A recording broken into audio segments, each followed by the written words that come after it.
आज का जो वीडियो है उसको बनाने का उद्देश्य से आज के हिंदुस्तान पेपर में बीपीएससी 70 को लेकर के एक छपा हुआ है। बेस पर आज का वीडियो और न्यूज के आधार पर जो भी मेरे अपने अनुमान हैं उस अनुमान को व्यक्त करने के लिए ये वीडियो मैं आपके बीच में। वैसे मैंने कल वीडियो एक बनाया था, उस वीडियो को आपके बीच में जाने से रोक दिया। इस ऑलमोस्ट जो बातें इसमें आज के न्यूज में छपी थी उसी का मैंने भी अनुमान लगाया था कि शायद ऐसा ही होगा, क्योंकि अब कल 22 तारीख था, 22 तारीख के बाद और 30 सितंबर को पीटी का डेट था बीपीएससी 70 का। तो मेरा अनुमान हो गया था कि शायद एग्जाम अब ना हो पाए, क्योंकि कम से कम नोटिफिकेशन आने के बाद 1 महीने का टाइम मिलता है फॉर्म भरने के लिए। और केवल आप मुखर्जी नगर को ध्यान में रख के, राजेंद्र नगर को ध्यान में रख के या पटना को ध्यान में रख के आप नोटिफिकेशन का ड्यूरेशन तय नहीं करते हैं। बड़े रिमोट एरियाज में काफ़ी कमज़ोर तबके के लोग होते हैं जो बहुत ज़्यादा उनके पास इंफॉर्मेशन पहुंचने में टाइम लगता है। कई को न्यूज़पेपर से या सोशल मीडिया से या अदरवाइज उनको टाइम लगता है, तो उनको आपको टाइम देना पड़ेगा। आप केवल 10 दिन 15 दिन का टाइम दे करके आप फॉर्म फिलअप नहीं करा सकते, ठीक है। तो इसलिए ऐसा अनुमान हो रहा था कि अब जिस तरह से नोटिफिकेशन में डिले हो रहा था, तो ऐसा लग रहा था कि शायद 30 सितंबर का जो कैलेंडर है बीपीएससी 70 पीटी के लिए वो नहीं हो पाएगा। तो कल जो वीडियो बनाया था उसमें यही अनुमान लगा के वीडियो बनाया था कि भाई अगर पीटी का एग्ज़ाम टलता है तो आपकी क्या स्ट्रेटजी होनी चाहिए पढ़ाई का, ये था। लेकिन कल का वीडियो तो अब आपके बीच में नहीं जाएगा। अब आज का जो न्यूज़ है उसके आधार पे आज का ये वीडियो आपके बीच में जो अपने ओपिनियन है वो ओपिनियन आपके बीच में ले आ रहा हूँ। जैसे आज के न्यूज़ में ये छपा हुआ है कि विभिन्न विभागों से जो रिक्तियां बीपीएससी को प्राप्त हुई हैं, अभी तक जो प्राप्त हुई हैं वो 250 से 300 के बीच में। लेकिन कई विभागों से रिक्तियां आनी अभी बची हुई हैं, और उस बीपीएससी का कहना ये है उसके आधार पे वो 31 अगस्त तक का इंतजार करेंगे, इस महीने के अंत तक का इंतजार करेंगे विभिन्न विभागों से। और उसके बाद जो भी रिक्तियां उनको प्राप्त हो, वैकेंसीज उनको प्राप्त होंगे, उसके आधार पे वो नोटिफिकेशन जारी कर देंगे, ठीक है। तो अब ये है कि और इसके लिए उन्होंने इसमें न्यूज़ में ही लिखा हुआ है कि वो विभिन्न विभागों को नया लेटर भी जारी कर रहे हैं कि वो रिक्तियां भेजने में विलंब ना करें और यथाशीघ्र अपनी रिक्तियां जो वैकेंसीज है उसको वो भेज दें। और बिहार सरकार का भी प्रायोरिटी है कि भाई इलेक्शन के पहले जितने ज़्यादा से ज़्यादा रोजगार, जिससे कि इलेक्शन में रोजगार तो एक मुद्दा बनना ही बनना है, तो बिहार सरकार जो वर्तमान सरकार है वो अपने दावे को बड़े बढ़ चढ़ के बता सके कि हमने रोजगार के लिए काफ़ी प्रयास किया हुआ है, ठीक है। तो इस बात को लेकर के मुझे लगता है कि अब जो बीपीएससी का दोबारा जब लेटर गया है विभिन्न विभागों से, तो रिक्तियां प्राप्त हो जाएंगी। और रिक्तियां प्राप्त जब होंगी तो बिहार में चाहे अदरवाइज भी देखते हैं कि लास्ट डेट पर सब लोग ज़्यादा सक्रिय होते हैं, तो लास्ट डेट पर और हमें लग रहा है कि एक ही बार ढेर सारी भर्तियां प्राप्त हो जाएंगी। मैं ऐसा होप करूं, उम्मीद करूं सकारात्मक पॉजिटिव सोच के आधार पर। और मैं उम्मीद अभी अगर 250 से 300 के बीच में है और कई सारे विभाग बचे हुए हैं, तो ये इसमें कोई संदेह नहीं है कि हम लोग जो अनुमान लगा रहे हैं कि बीपीएससी 70 में 1000 के आसपास भर्ती होंगी। इसके पहले जो प्रभात खबर का न्यूज़ था उसमें छपा हुआ था। तो हम भी क्यों निगेटिव सोचे कि नहीं अब 250 से 300 आया है तो और 10 ही भर्ती नया विभिन्न विभागों से 10 15 20 ही आएंगे। हम क्यों निगेटिव सोचे, हम पॉजिटिव सोचें। पॉजिटिव सोच करके मैं ये सोच सकता हूँ कि भाई बीपीएससी 70 में कम से कम 1000 के आसपास इस बार वैकेंसी है, ठीक है। और उसके आधार पे आपको अपनी पढ़ाई की जो गति है, चूंकि 1000 जब सीट होगा तो निश्चित रूप से आपके लिए अवसर बढ़ जाता है, और अवसर बढ़ जाता है पीटी क्वालिफाई करने की में जो छात्रों की संख्या है वो अधिक हो जाएगा, फिर मेंस में अधिक हो जाएगा, फिर फाइनल सिलेक्शन में भी अधिक हो जाएगा। तो निश्चित रूप से आपके लिए विकल्प बढ़ जाते हैं, ठीक है। तो इसलिए आपको अपनी जो स्ट्रेटजी है, पढ़ाई की स्ट्रेटजी है, स्ट्रेटजी में एक तेजी से पढ़ने वाला कंपोनेंट, इंटेंसिव स्टडी और हार्डवर्क और मोर स्टडी वाला जो कंपोनेंट है वो जोड़ लेना चाहिए, ठीक है। तो अब इस न्यूज़पेपर के अनुसार जो कंक्लूजन निकल के आ रहा है उसमें एक कंक्लूजन ये हो रहा है कि नोटिफिकेशन अगले महीने में आ जाएगा। दूसरा कंक्लूजन ये निकल के आ रहा है कि 30 सितंबर को संभावना जो व्यक्त की गई है, मैं भी संभावना ही व्यक्त है कि 30 सितंबर को पीटी का एग्जाम नहीं हो पाएगा। तो अब फिर निष्कर्ष ये निकलता है कि 30 सितंबर को अगर पीटी का एग्जाम नहीं होगा तो फिर ये पीटी का एग्जाम कब होगा। इसका मेरा अनुमान ये कहता है कि फिर ये दिवाली और छठ के बाद होगा, 10 नवंबर के बाद कभी भी होगा। 10 नवंबर से लेकर के 31 दिसंबर के बीच में कभी ये एग्जाम होगा, क्योंकि उसके बाद आप जानते हैं कि 30 दिसंबर के उधर 15-19 दिसंबर के बाद बिहार में ठंड बढ़ने लगती है, और बीपीएससी नहीं चाहता है कि 4-5 लाख लोगों को, इनके लिए जो बिहार के जो 38 जिले हैं उन 38 जिलों में जो सेंटर पड़ता है वहाँ पे मूव कराएं उस ठंड के समय में, क्योंकि इतने लोगों को होटल और कमरे, सुरक्षित कमरे नहीं मिल पाते हैं, तो भारी संख्या में बच्चे रेलवे स्टेशन पे सोते हैं, और ये रेलवे स्टेशन पे सोते हैं तो उतनी ठंड में।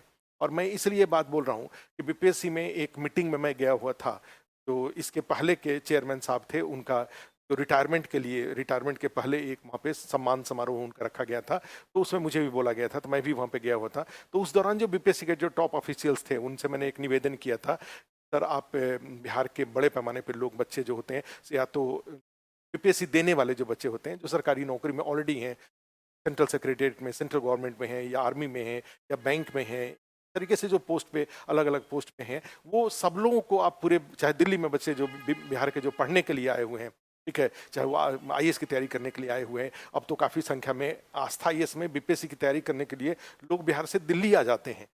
पहले ऐसा नहीं होता था। पहले आईएएस में क्या होता था कि जो यूपीएससी की तैयारी करते थे और उनका जब यूपीएससी में नहीं होता था तो वो बीपीएससी की तैयारी करने के लिए आस्था आईएएस में आते थे। लेकिन पिछले दिनों में हमने देखा कि जब दिल्ली और पटना ऑलमोस्ट एक ही हो गया है, वहाँ के खर्चे और यहाँ के खर्चे ऑलमोस्ट एक ही हो गए हैं, तो अब काफ़ी संख्या में लोग बीपीएससी की तैयारी करने के लिए दिल्ली भी आते हैं, और ये बुरा भी नहीं है, अच्छा है। इसलिए अच्छा है कि अपने गांव से और रिश्तेदारी से जितना दूर रहेंगे उतने ही डिस्टर्बेंस के चांसेस कम हो जाते हैं।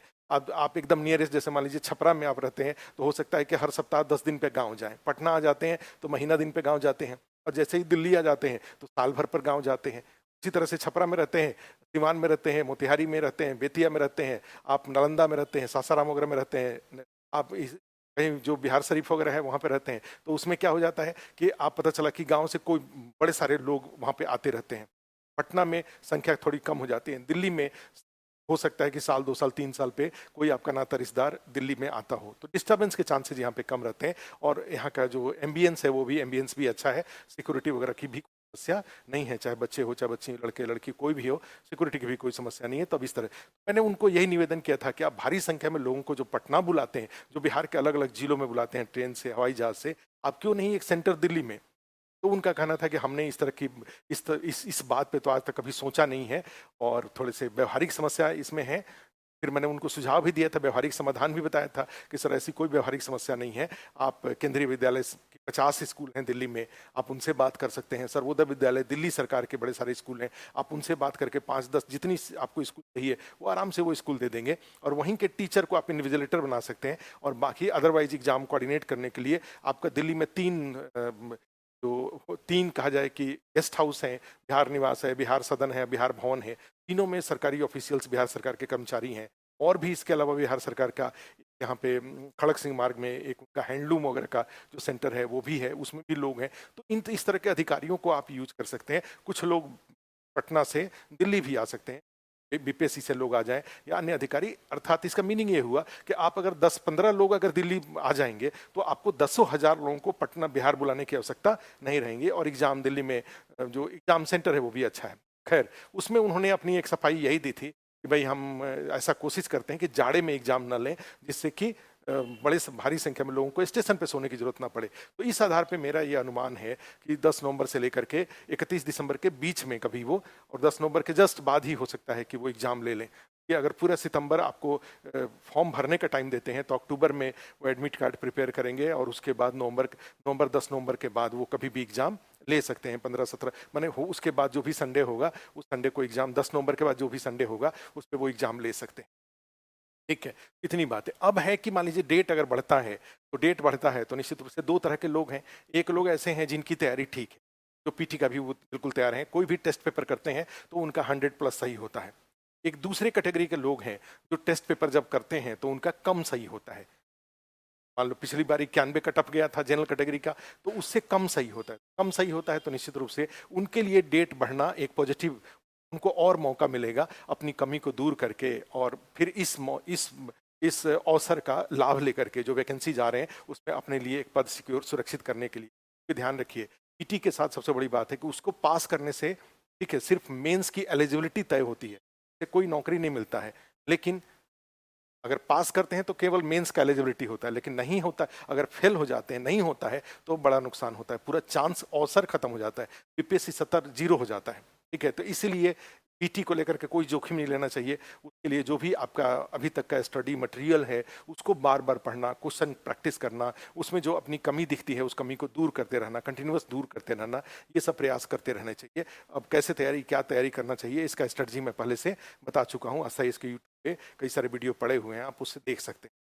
लेकिन जिनका तैयारी ऑलरेडी है तो उनको वो क्या करें, अपने टाइम को कैसे यूज करें। तो मेरा उनसे उनके लिए सुझाव यही है कि वो कम से कम मेंस में, चूंकि पीटी के अगले दिन से ही मेंस का चैलेंज स्टार्ट हो जाएगा, और उसके बाद उस टाइम पे पीटी का एग्जाम देने के बाद जो और मेंस के एग्जाम के बीच वाला जो टाइम होता है वो टाइम मोस्टली रिवीजन और क्वेश्चन आंसर लिखने का होता है।